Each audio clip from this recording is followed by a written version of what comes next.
नमस्कार मित्रांनो, वंदना कुकिंग मध्ये तुमचं खूप खूप स्वागत आहे. चला तर आपल्याला सुद्धा वाटते की गर्मीमध्ये किचन मध्ये जास्त वेळ थांबायला न पाहिजे आणि कारभारीला आपल्या घरच्या मुलाला आवडायला पाहिजे असं काहीतरी सिंपल मध्ये मी रेसिपी बनवत आहे.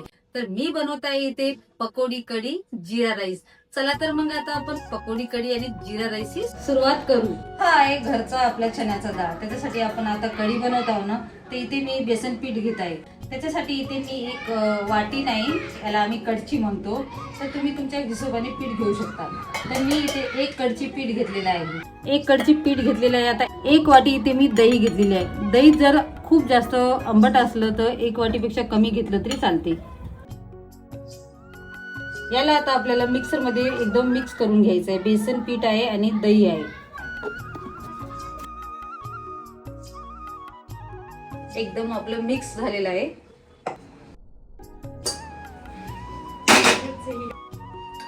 चला तर आता आपण तडक्याची सुरू करू. इथे तुम्ही आता तेल वापरू शकता या तूप वापरू शकता. मी इथे तेल वापरत आहे. आता इथे आपलं तेल गरम झालेलं आहे. सगळ्याच्या आधी आपल्याला टाकायचं आहे इथे राई. आता आपल्याला टाकायचं आहे इथे मी खलबत्त्यामध्ये जिरा आणि लसूण एकदम ठेचून घेतलेला आहे. ते आवडीनुसार तुम्ही कोणती मिरची टाकू शकता. आता आपल्याला टाकून द्यायचा आहे कढीपत्ता. आता आपल्याला टाकून द्यायचा आहे कांदा.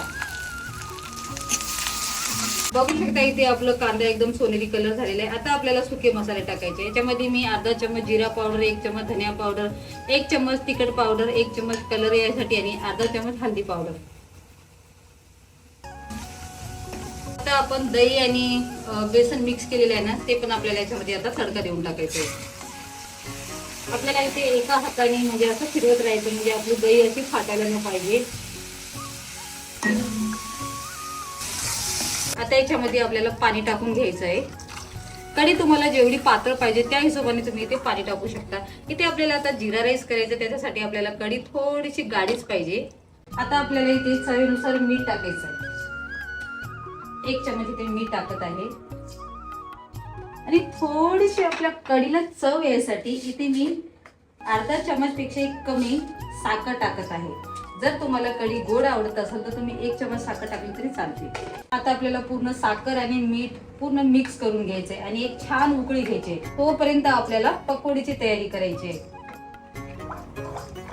चला तर मग आता आपण पकोडीची तयारी करू. त्याच्यासाठी आपल्याला बेसन घ्यायचंय. इथे मी जवळपास 1 वाटी बेसन घेतलेलं आहे पकोडी करायसाठी. आता इथे मी बेसन घेतलेलं आहे. सगळ्याच्या आधी आपल्याला ओवा टाकायचा आहे. तर त्याच्यासाठी आपल्याला ओवा असा हातावर चोळून घ्यायचा आहे आणि त्याच्यानंतर आपल्याला इथे बेसन मध्ये ओवा टाकून द्यायचा आहे. आता सगळे याच्यामध्ये आपल्याला सुके मसाले टाकायचे आहे. इथे आपल्याला कांदा सुद्धा टाकून द्यायचा आहे.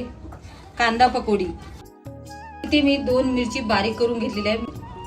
आता आपल्याला थोडंसं पाणी टाकून पूर्ण मिक्स करून घ्यायचं आहे. थोडं थोडं पाणी टाकून ना आपल्याला इथे पकोडीचं पीठ करून घ्यायचं आहे. इथे आपलं पीठ सुद्धा एकदम मऊ झालेलं आहे आणि इकडे आपलं तेल सुद्धा गरम झालेलं आहे.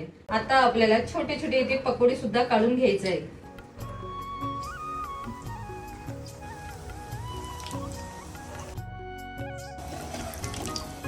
आपली पकोडी झालेली आहे तयार. आपण आता एका प्लेटमध्ये काढून घेऊ.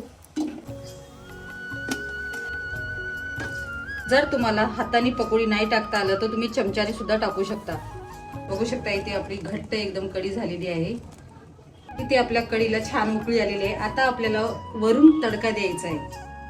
तडका द्यायसाठी इथे मी 2 चमच तेल घेतलेलं आहे.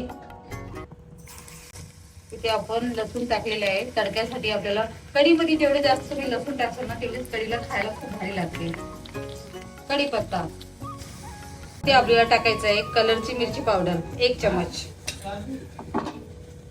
आता आपल्याला वरून असं तडका द्यायचा आहे. बघू शकता तडका कसा आपला चुरचुर आवाज येतो, असा आवाज यायला पाहिजे आणि असं मिक्स करायला पाहिजे. झाली इथे आपली पकोडी कढी तयार.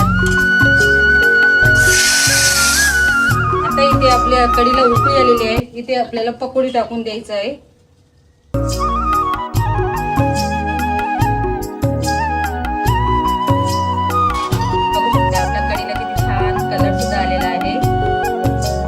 आपली झाली इथे कढी तयार.